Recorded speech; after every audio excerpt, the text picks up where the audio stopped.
भक्ति दान गुरु दीजियो देवन के।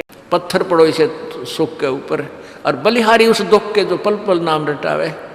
जैसे भक्त नाम ले रखा किसी ने और उसको कोई पीड़ा हो जाती है, चिंता शुरू हो जाती है उसको, हे भगवान कदे कैंसर ना हो जा, हे परमात्मा कोई और ऑपरेशन ना बन जा।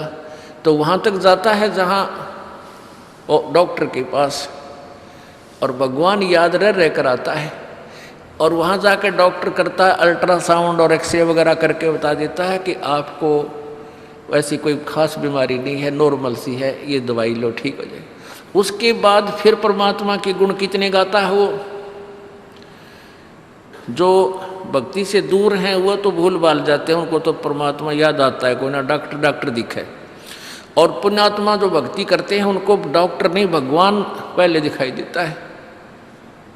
पुण्यात्मा आपके प्रारब्ध में, आपके संस्कार में मृत्यु है और कैंसर से है, और वो होगी, नाम ले रखा आपने, और डॉक्टर ने भी डिक्लेयर कर दिया कि कैंसर है भाई।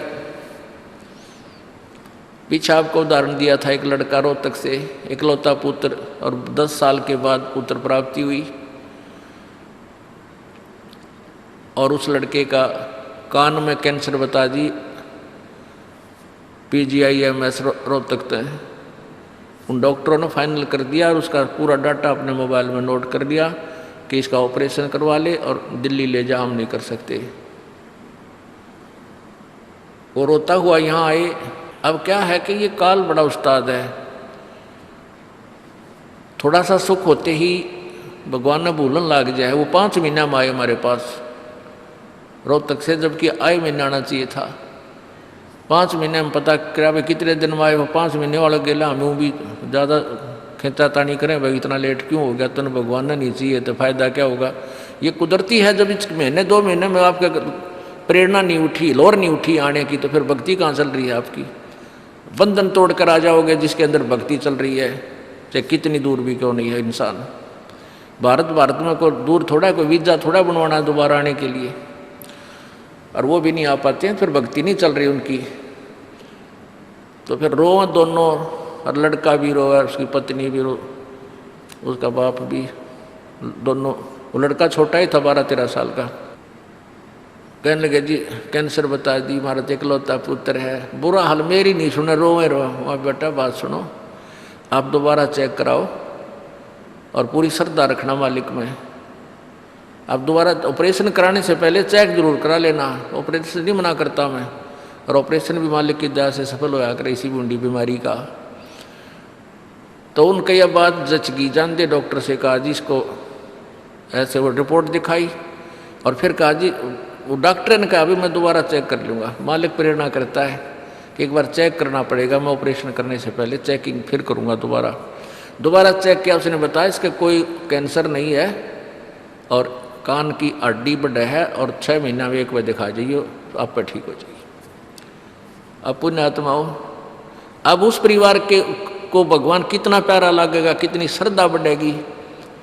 और आए महीने 2-2 चक्कर काटेंगे, तो इंसान तो होंगे, शैतान होंगे, तो फिर आपत्ति आओगी उन पर। भगवान से दूर होते ही फिर ये विरानमाटी होगी। तो कहने का भाव ये है कि सुख के माथे पत्थर पड़ो जो नाम हृदय ते जा, और बलिहारी उस दुख के जो पल पल नाम रटावे। संत शरण में आने से फिर आई टले बला, और जय मस्तक में सूड़ी होवा काटे में टल जा। ये मालिक की वाणी है। इसलिए हमारे अंदर विनम्रता यानी सच्ची लगन, अंतःकरण में सत्यता, छल कपट नहीं रखे, माड़ी सी भी अपने सच्चे दरबार में आवे, गुरु जी के प्रति कोई विकार, यहाँ कर कोई भी दोष नहीं देखे। यदि आप किसी में दोष देख रहे हो, वो दोष आपके अंदर है। एक चोर के यहाँ कोई व्यक्ति डट गया रात में, राह चलता शरीफ व्यक्ति, तो वो चोर सारी रात जागता रहा कि कहीं ये रात ने उठ कर तेरे घर में गड़बड़ ना कर जा, चोरी ना कर ले जा। और वो भला आदमी सामने सोया था, सवेरे उठा और सवेरे राम रमी करके चला गया, रात काटनी थी। अब वो दोष उस चोर में था कि कदे ये चोरी ना कर ले, रात ने तेरा सामान ना निकाल ले जा। और वो भला आदमी चैन से सो रहा, उसको लेना नहीं देना।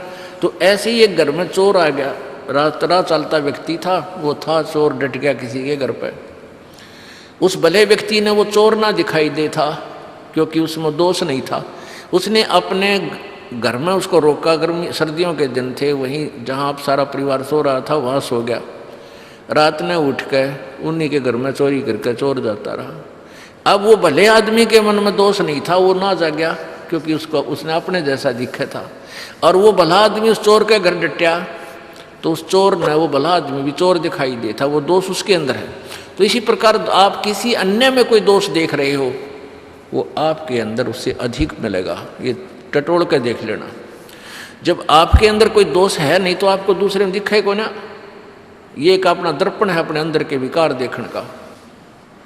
परमात्मा कहते हैं बुरा जो देखने में चला बुरा ना मिलिया कोई, और जब दिल खोजा अपना मेरे तो बुरा नहीं कोई। जो क्रिया हम बुराई करते हैं हम दूसरे में देख लेते हैं, 20 साल आगे गावांगे, देख रहे हो वो नौकरो थी, वो नौकरो था, और वो आप 20 करे उतने। तो हमने पहले अपने अंतःकरण को साफ करना चाहिए, फिर और करें तो अपने आप भरेगा। तो हम ठेकेदार ना बनकर अपनी भक्ति करें और परमात्मा को पाने का प्रयत्न करें, यहाँ से पीछा छुटवाने का। ये व्यवस्था तो मालिक की है। इन कार कोठियों को हम अपना मानते हैं, संतान संपत्ति को अपना मानते हैं। इसका उदाहरण आपको दे दिया।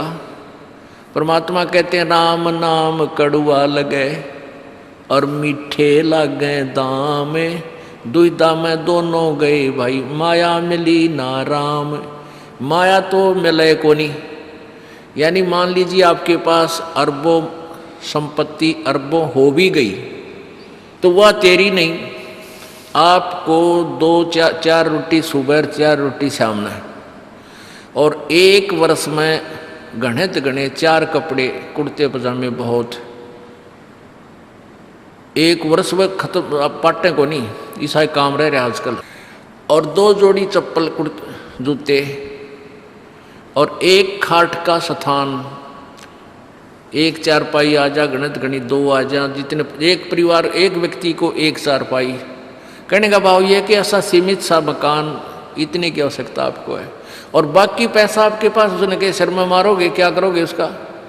अब या तो कि तो बकवादा में लावेगा, कि तो शराब पीवेगा, कि तो और कोठी खरीद कर गिर देगा, उस पर कोई कब्जा कर लेगा, फिर लट्ठम लट्ठा मुकदमे होंगे।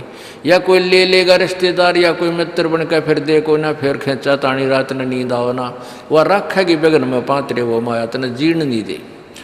और माया तो परमात्मा कहते हैं इस जीव की सबसे बड़ी शत्रु है, जो भगवान से दूर करे। अभी झूठे सुख को सुख मान लिया, कार कोठी होगी, बढ़िया व्यापार बिजनेस या कोई नौकरी होगी, तो भगवान से 100 कोस दूर है वो प्राणी। कोई एक आध पुण्यात्मा इसे प्रेरणा होकर आ जाता, वो तो फॉर एग्जाम्पल होते हैं। तो परमात्मा कहते हैं इसे सुख का आग लगे जो भगवान से दूर करे। परमात्मा कहते हैं वो दुख अच्छा हमारे लिए जो परमात्मा के चरणों में हमें लगाए रखे। कबीर साहब कहते हैं सुख के माथे पत्थर पड़ो जिससे नाम रट देते जावे, और बलिहारी वो दुख जो पल पल नाम रटावे। कि हे परमात्मा इसे सुख की हमने जरूरत नहीं, जो भगवान से दूर करे, गलत नहीं हो सकती। इसका हम कितना लाभ उठा सकते हैं वो हमारी अपने अंतःकरण की जो है व्यवस्था के ऊपर डिपेंड करता है। हमारी कितनी भावना है, कितनी हमारी लगन है मालिक में। अब कुछ भक्त ऐसे भी आते हैं जी, हमें लाभ ना होया, पाठ भी करा लिया, जोत भी चढ़ा दी, और 3 बार आ लिया मैं, ईसा डिठोरा दिखाऊंगे, मेरा ऊपर जानो बहुत बड़ा, मुझे ही ज़्यादा आवश्यकता है, इसने कती नहीं। वो बेचारे बालक हैं 1ली 2री कक्षा के, वो कुछ भी बोल सकते हैं, उनको ज्ञान ही नहीं। और ऐसे लाखों लोग हैं जिनको निरे सुख हो लिए। तो परमात्मा तो वही है, एक ही ट्रांसफार्मर में तो सबको कनेक्शन दे रखा है, और जिसके पंखे कूलर चल रहे हैं वो भी उसी लाइन से जुड़े हैं, और जिनके नहीं चल रहे हैं वो भी उसी लाइन से जुड़े हैं। तो उनका कोई कनेक्शन डिफेक्टिव है, उसको फिर चेक कराएं, लाइट पावर वही है। कहते हैं सतगुरु के दरबार में कमी काहे की ना, अंसा मौज नहीं पावता तेरी चूक चाकरी में। कि इस परमात्मा के दरबार में किसी चीज़ की कमी नहीं। और परमात्मा आप बताते हैं कि यदि तुझे लाभ नहीं मिल रहा तेरी चूक चाकरी में, आपके अंदर कोई श्रद्धा में कमी है, आपकी भावना में कमी है, या आपका कनेक्शन लूज है, आपका कनेक्शन कट ऑफ हो गया, वह पावर आ नहीं रही। इस परमात्मा कबीर जी के शब्द कोश में असंभव शब्द नहीं है। इस कबीर परमेश्वर की डिक्शनरी में इम्पॉसिबल वर्ड नहीं है। ये वो भगवान है और फिर भी हम इससे लाभ नहीं प्राप्त कर पा रहे हैं, तो हमारी कोई क्रियाओं में, हमारी भावनाओं में त्रुटि है। और जब तक देखो सीधी सी बात है, हमने हैंडपंप से जल लेना है तो पात्र को नीचे ही रखना पड़ेगा। तो सतगुरु के दरबार में आके आपको अधीन होना ही पड़ेगा। अधीन होए बिना भगवान मदद नहीं करेगा। रावण ने भक्ति भी की लेकिन उसमें अधीन्य की कमी थी और अधीन्य की कमी उसको लेकर डूबेगी। नहीं, रावण जैसी भक्ति कोई 7 जन्म नहीं कर सकता, कितना साधक बन जाओ।